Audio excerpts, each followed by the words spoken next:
सत्कार योग प्यारे साथ संगत जी, प्यार और सत्कार से कहना धन निरंकार जी। शुक्राना शुक्राना सतगुरु दा शुक्राना, पल पल करिए करते रहिए लभदे रहिए बहाना।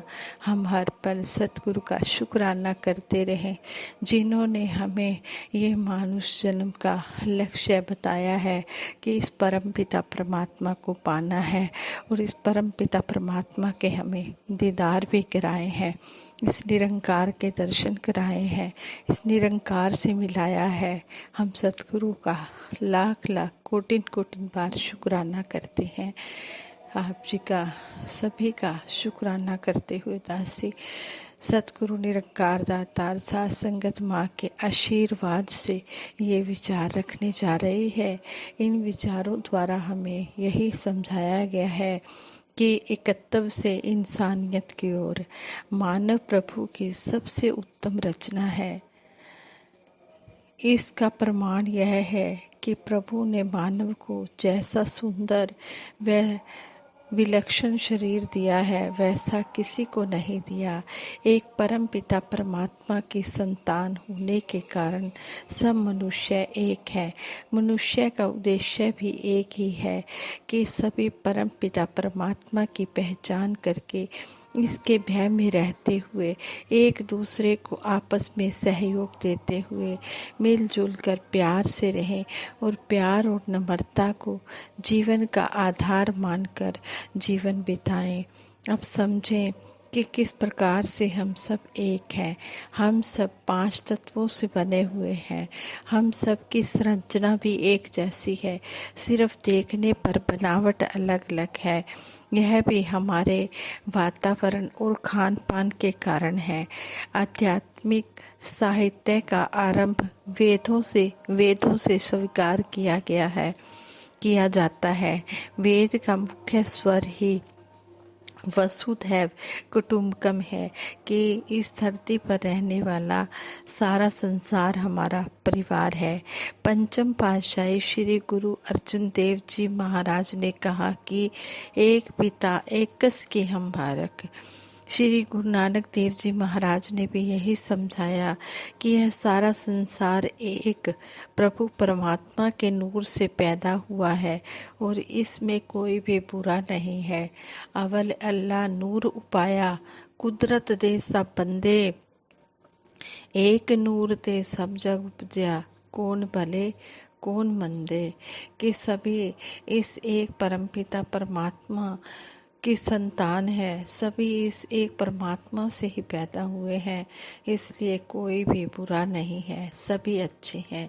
संपूर्ण अवतार वाणी में भी शहंशाह बाबा अवतार सिंह जी महाराज हमें इस शब्द द्वारा समझा रहे हैं।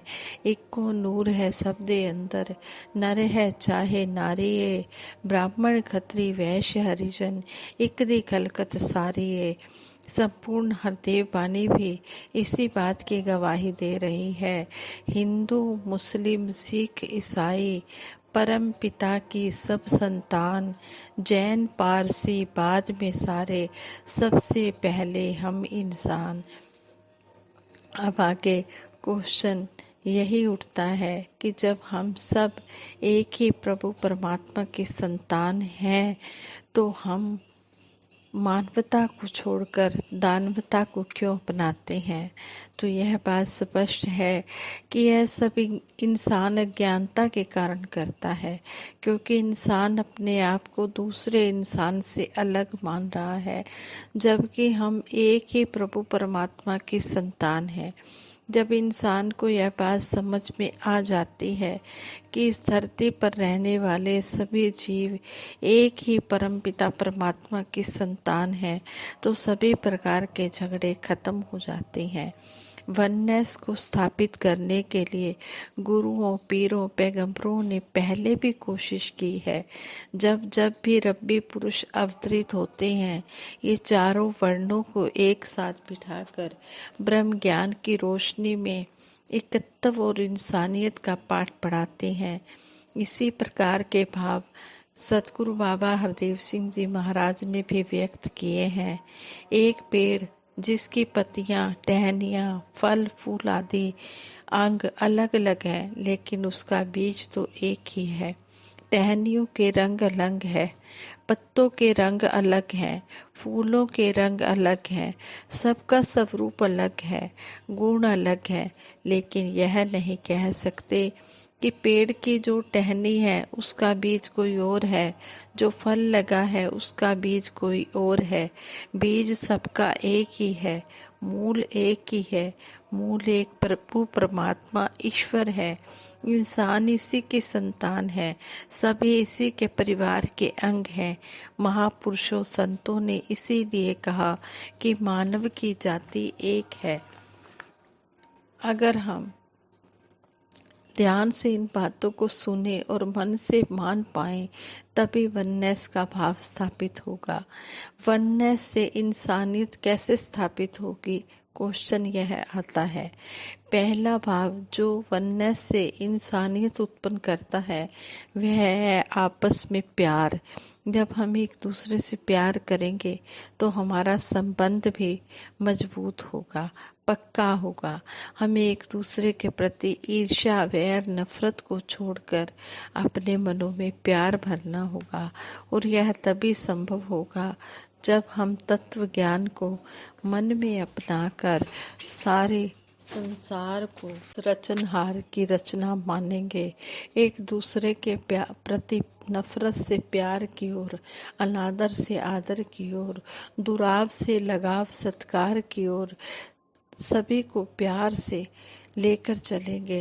इस धरती पर रहने वाले सभी इंसानों से हमारा प्यार हो जाता है, क्योंकि सबका परम पिता परमात्मा एक ही है। यही प्रेम का भाव इंसानियत उत्पन्न करने का मुख्य कारण बनता है।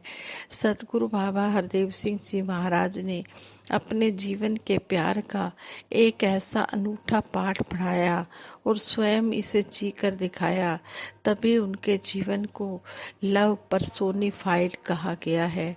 इसी प्रेम की झलक संपूर्ण हरदेव वाणी में दिखाई पड़ती है।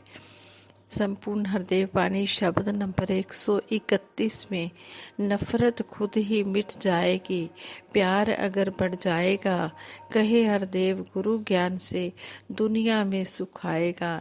कि जब प्यार बढ़ जाएगा तो नफरत अपने आप ही खत्म हो जाएगी।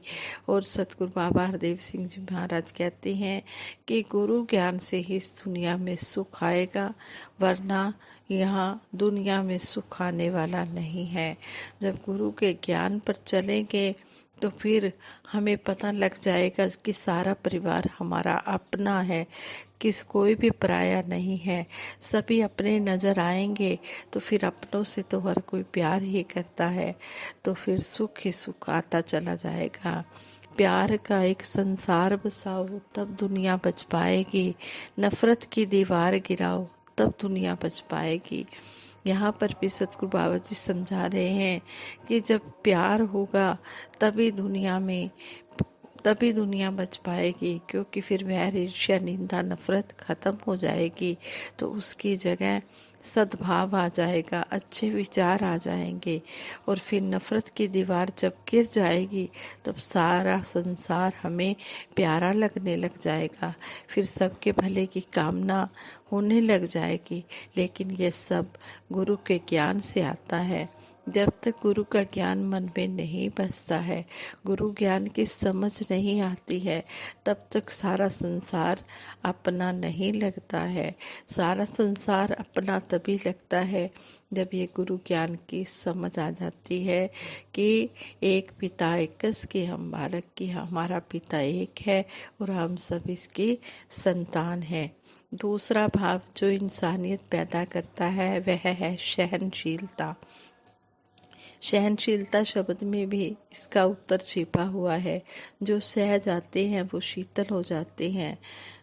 सहनशीलता एक अद्भुत शक्ति है। यह शक्ति इंसानों के शरीरों पर नहीं, दिलों पर काम करती है। सहनशील व्यक्ति का व्यवहार और लेन देन मधुर और साफ सुथरा होता है। यह दूसरे की बात को हंसकर सहता है और अपनी बात को इस अंदाज में कहता है कि हर व्यक्ति के दिल को वह बात छू जाती है। सहनशील व्यक्ति हर दिल में अपना स्थान बना लेता है। जब हम एक दूसरे की बात को सहना सीख जाएंगे तो हम अपने आप ही एकत्व से इंसानियत की ओर बढ़ने लग जाएंगे। किसी शायर ने भी कहा है, कहने वालों से कुछ ना हुआ, सहने वालों ने कमाल किया। अगर सहनशीलता होगी तभी हम इस संसार में मिलजुल कर जी सकते हैं। सतगुरु बाबा हरदेव सिंह जी महाराज ने भी इस गुण के बारे में हरदेव वाणी में इस प्रकार लिखा है, सहनशीलता ना होने से हिंसा बढ़ ही जाती है, सहनशीलता आ जाए तो काबू में रह पाती है। तीसरा भाव जो एकत्व से इंसानियत पैदा करता है वह है अपनत्व। जहाँ पर अपनत्व का भाव होता है वहाँ पर हमें दूसरे की गलतियाँ और अवगुण दिखाई नहीं देते। हमें कोई दूसरे के अवगुण बता भी दे तो भी यदि अपनत्व का भाव होगा तो हम दूसरे के अवगुणों को ढिंढोरा न पीट कर उस व्यक्ति को प्यार से समझाएंगे, जिस प्रकार से पेरेंट्स अपने बच्चों के लिए करते हैं। यह इसलिए संभव है क्योंकि हम बच्चों को अपना मानते हैं। जब अपनत्व का भाव होता है तो अवगुण भी बुरे नहीं लगते, सामने वाले में केवल अच्छाई ही नजर आती है। जैसा कि दोस्तों के बीच होता है, प्रेम में होता है। जैसे कहा भी है, इश्क हकीकी का एक ही उसूल है, तू कबूल तो तेरा सब कबूल है। चौथा भाव जो एकत्व से इंसानियत पैदा करता है वह है क्षमाशीलता और दया। क्षमाशीलता मानव का सबसे बड़ा गुण है। तुलसीदास जी ने दया को धर्म का मूल बताया है। दया धर्म का मूल है, पाप मूल अभिमान। तुलसी दया न छोड़िए, जब लग घट में प्राण। क्षमाशीलता इंसानियत की कुंजी है। किसी को माफ़ कर देने से हम छोटे नहीं हो जाते, बल्कि इसके अनेक फायदे मिलते हैं। क्षमा करने की आदत एक तरफ जहाँ सामने वाले के दिल में हमारी इज्जत बढ़ाती है, वहीं दूसरी तरफ हमारे मन को भी सुकून मिलता है।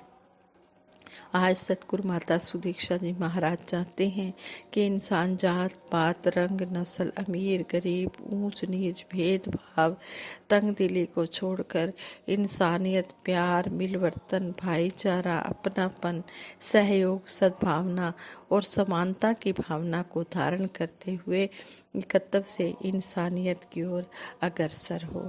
साथ संगत जी, ये जो दासी ने विचार रखे हैं, दासी को भी आशीर्वाद देना कि जो भी बोल बोले गए हैं इन बोलों को कर्म में ढाले और अपना जीवन तो संवारे ही, औरों को भी प्रेरणा देकर इस रास्ते पर चलने की प्रेरणा दे कि जिस तरह हम सुखे हुए हैं सतगुरु के चरणों में आने से सारा संसार अपना लगने लगा है, इसी तरह आप जी भी ये ज्ञान चक्षु ले लो और इस तरह सारे संसार को अपना बना लो।